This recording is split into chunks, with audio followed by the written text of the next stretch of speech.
Channel में मित्रों आपका स्वागत करता हूं।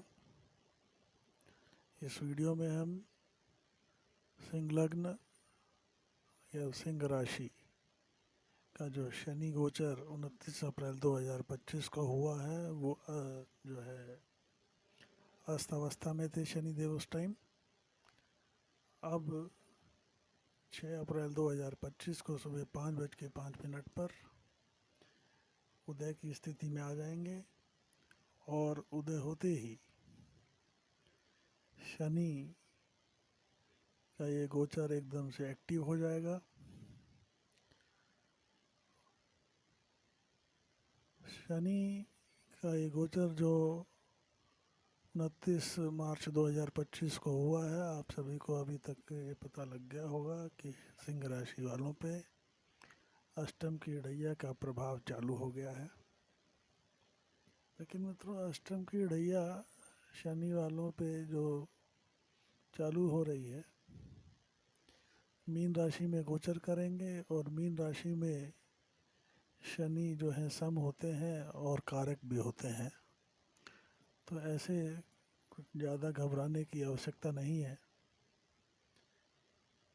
क्योंकि अभी जो बृहस्पति हैं केंद्र में भी चल रहे हैं उनके, और अगले महीने इनका गोचर लाभ भाव में होगा केंद्र से जब बृहस्पति निकलेंगे। लेकिन यह है कि अष्टम का गोचर मेन सिंह राशि वालों के लिए थोड़ा सा स्वास्थ्य वाली चिंताएं लेके आ रहा है और संघर्ष की स्थितियां भी पैदा करेगा कर्म स्थान पर।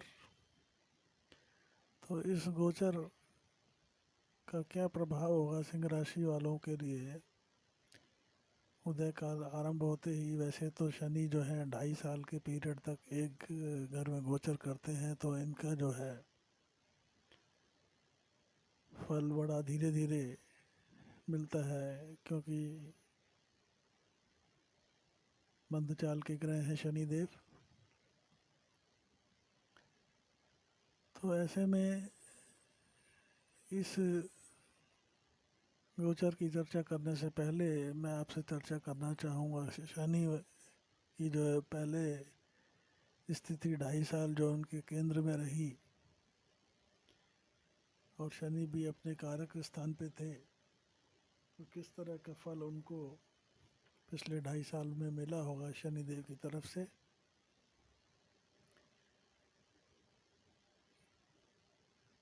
शनिदेव जब उनके पिछले 2.5 साल में थोड़ा सा जो है जब सप्तम भाव में रहे हों, तो पति पत्नी के बीच में कुछ वाद विवाद या अलगाव की स्थितियां पैदा की होंगी। और ऐसा भी संभव है कि आजकल पति और पत्नी दोनों जॉब करते हैं, तो कहीं विदेश में या कहीं इंडिया में दोनों का अलग अलग ट्रांसफ़र हो गया हो, साथ में न रह पाए हों, तो दाम्पत्य में थोड़ी सी परेशानियां ज़रूर रही होंगी पिछले 2.5 साल में। साथ ही साथ तीसरी दृष्टि धर्म स्थान पर, तो पिता को समस्याएं पैदा ही होंगी। पिता की सेहत में, पिता के साथ मतभेद की स्थितियां निर्मित हुई होंगी। और क्योंकि दृष्टि नीच की थी, तो अगर वो सही भी कह रहे होंगे तो आपको गलत लगता होगा, या मतभेद की स्थितियां निर्मित हुई होंगी। लग्न पे भी दृष्टि थी आपके, वो भी मित्र दृष्टि नहीं है, सूर्य की राशि है।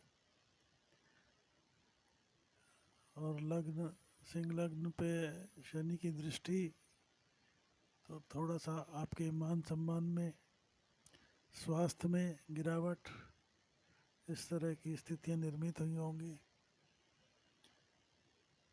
और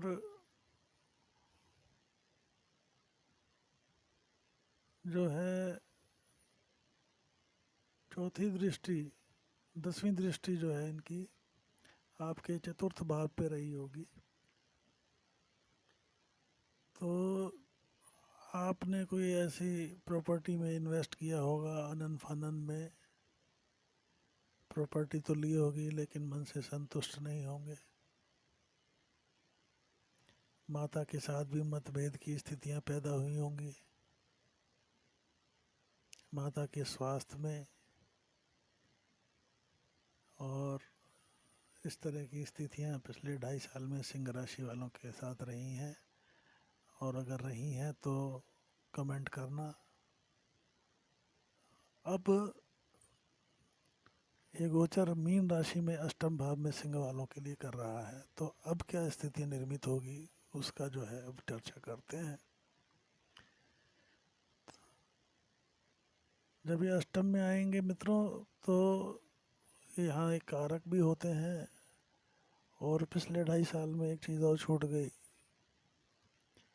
सप्तम भाव में जब शनि गोचर कर रहे थे, तो आपको अपनी स्पाउस की तरफ से, अगर पत्नी है तो पति की तरफ से, पति है तो पत्नी की तरफ से कोई बड़ा धन लाभ हुआ होगा। और गोचर करते करते ससुराल पक्ष से, ससुराल की प्रॉपर्टी से कोई बड़ी मात्रा में धन आपको प्राप्ति हुई होगी। अब जब ये गोचर कर जाएंगे उसकी चर्चा करते हैं। अष्टम भाव है ससुराल का, अष्टम भाव है मृत्यु का, अष्टम भाव है रिसर्च का, अष्टम भाव है गूढ़ विज्ञान का, और जमीन के नीचे की चीज़ों का, रिसर्च का, तंत्र मंत्र का। तो जब यहाँ पे शनि गोचर करेंगे तो आपकी जो है प्रवृत्ति थोड़ा खोजी टाइप की हो जाएगी। चीज़ों के प्रति गहराई से सोचने के लिए आप मानसिकता बनेगी। तो ऐसी स्थिति में इनकी तीसरी दृष्टि आपके जो है कर्म भाव पे, दशम भाव पे पड़ेगी।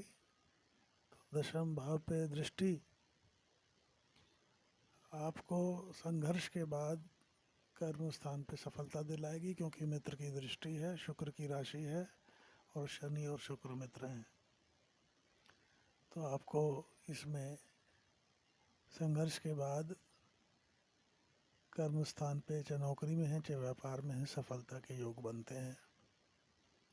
सातवीं दृष्टि परिवार भाव पे, वाणी भाव पे, और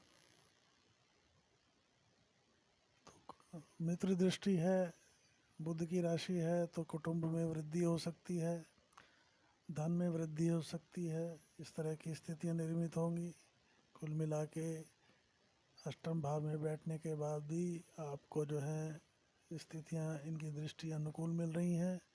और नवम दृष्टि जो है, दसम दृष्टि जो है इनकी आपके पंचम भाव पे है, तो ये सम की दृष्टि है।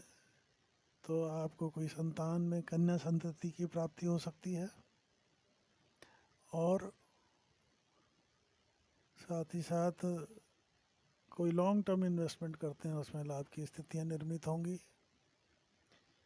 एजुकेशन वगैरह में, ज्ञान में अगर कोई आप जाना चाहते हो अपना रिसर्च, कोई स्टडीज़ वगैरह में, तो वहाँ पे भी आपको सफलता के योग मिल रहे हैं। तो कुल मिलाकर सिंह राशि वालों की ढैया होते हुए भी कोई घबराने की ज़रूरत नहीं है। खाने पीने पे नियंत्रण रखें, और नियंत्रण के साथ साथ थोड़ा सा जो है एक्सरसाइज वगैरह, इस तरह की स्थितियाँ, ताकि हेल्थ इश्यूज़ ना आए। और शनिवार को बजरंग बली के दर्शन करें, पीपल के पेड़ की जड़ को जल से सींचें, शनिवार को तेल के दिया जलाएं पीपल के पेड़ पे, तो आपको काफ़ी रिलीफ मिलेगा। इसी के साथ अगर आपको मेरा ये वीडियो पसंद आया हो, मेरे वीडियो को लाइक करें, चैनल को सब्सक्राइब करें, बेल आइकॉन को हिट करें, जिससे मेरे द्वारा बनाई गई वीडियो समय समय पे आपको प्राप्त हो सके। मेरा व्हाट्सअप नंबर है 8178113518। कॉल्स हम नहीं ले पाएंगे। इसी के साथ नमस्कार, जय हिंद, वंदे मातरम।